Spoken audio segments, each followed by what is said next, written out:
Perhaps it would bring him luck. Then she made more birds for her own flock. 198, I wish I'd get better. 199, I wish I'd get better. One day, Kenji didn't appear on the porch. Sadako knew that it meant Kenji had died. Late that night, Sadako sat at the window, letting the tears come. After a while, she felt the nurse's gentle hand on her shoulder. Do you think Kenji is on the Star Island?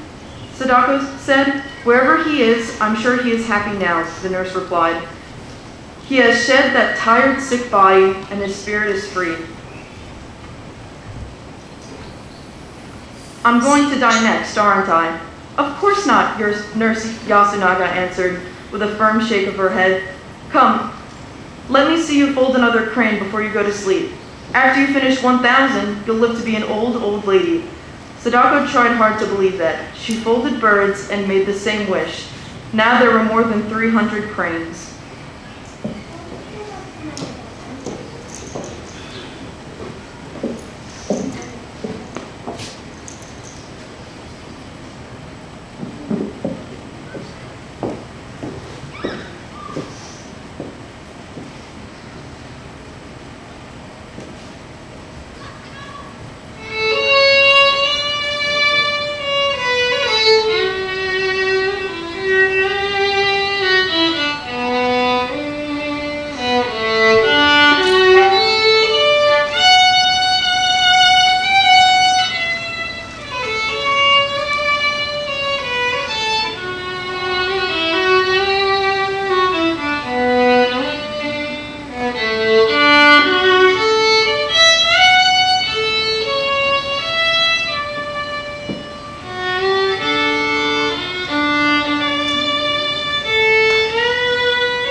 In July, it was warm and sunny, and Sadako seemed to be getting better. I'm over halfway to 1,000 cranes, she told Masahiro, so something good is going to happen. And it did. Her appetite came back, and much of the pain went away. She was going to get to go home for Obon, the biggest holiday of the year. Obon was a special celebration for spirits of the dead who returned to visit their loved ones on Earth. Mrs. Sasaki and Mitsue had scrubbed and swept the house, and the air was filled with smells of delicious holiday food. Dishes of bean cakes and rice balls had been placed on the altar. After they had eaten, Eiji handed Sadako a big box tied with a red ribbon. Slowly, Sadako opened it. Inside was a silk kimono with cherry blossoms on it. Sadako felt hot tears blur her eyes. "Why did you do it?" she asked, stroking the soft cloth. "Silk costs so much money." "Sadako-chan," her father said gently, "your mother stayed up late last night to finish sewing it. Try it on for her." Mrs. Sasaki helped her put on the kimono and tie the sash. Everyone agreed that she looked like a princess. Sadako let out a happy sigh. Perhaps, just perhaps, she was home to stay.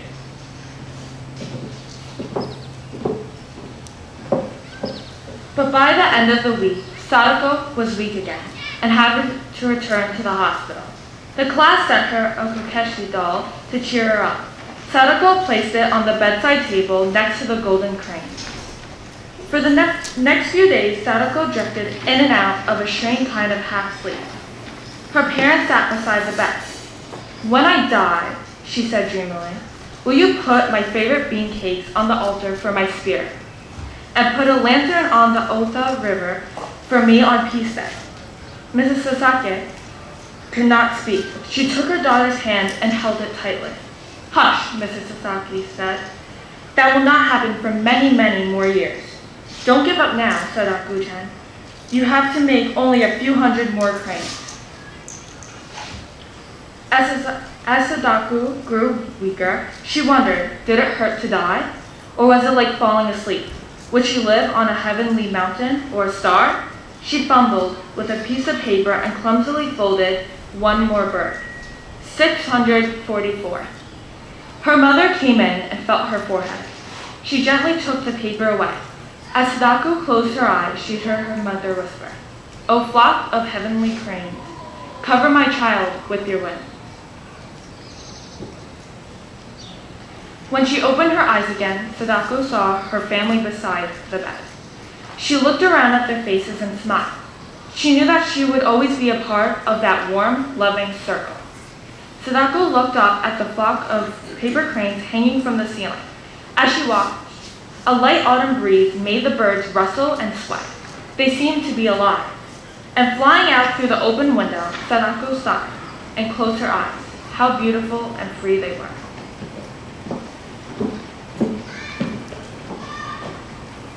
Sadako Sasaki died on October 25th, 1955. Her friends and classmates worked together to fold 356 paper cranes so that she would be buried with 1,000. In a way, she got her wish. She will live on in the hearts of all the people who hear her story. The class collected Sadako's letters and writings and published them in a book called Kokeshi after the doll they had given her. A folded crane club was organized in her honor.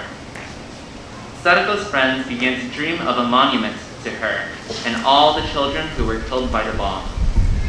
Young people throughout the country helped collect money. They wrote letters and shared Sadako's story. Finally, in 1958, their dream came true. Now, there is a statue of Sadako in Hiroshima Peace Park. She is standing on the mountain of paradise, holding a golden crane in outstretched hands.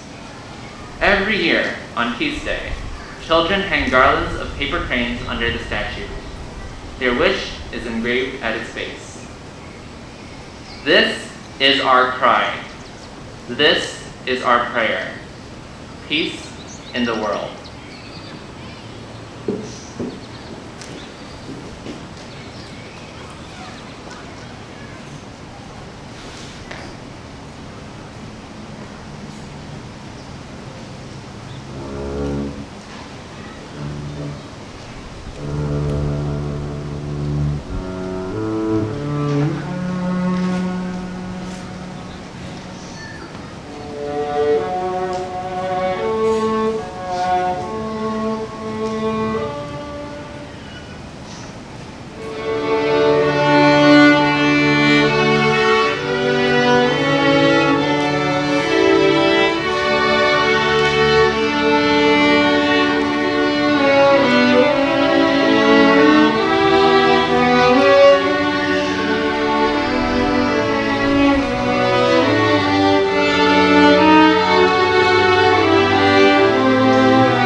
so much. Before I let Peace Actions take over, I have to give some credit where credit is due. The book that we were reading from, there are several books about this story, but the one that we were reading from is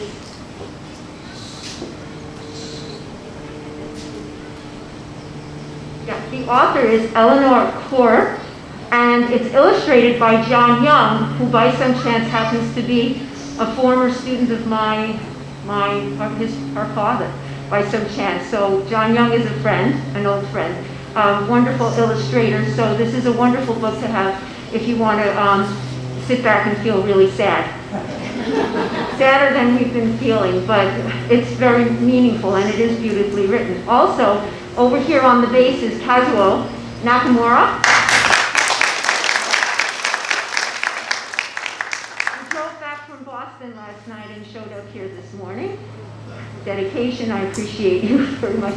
And over here is Nicole Azzarelli on guitar. Okay, and this is Lola. SPA.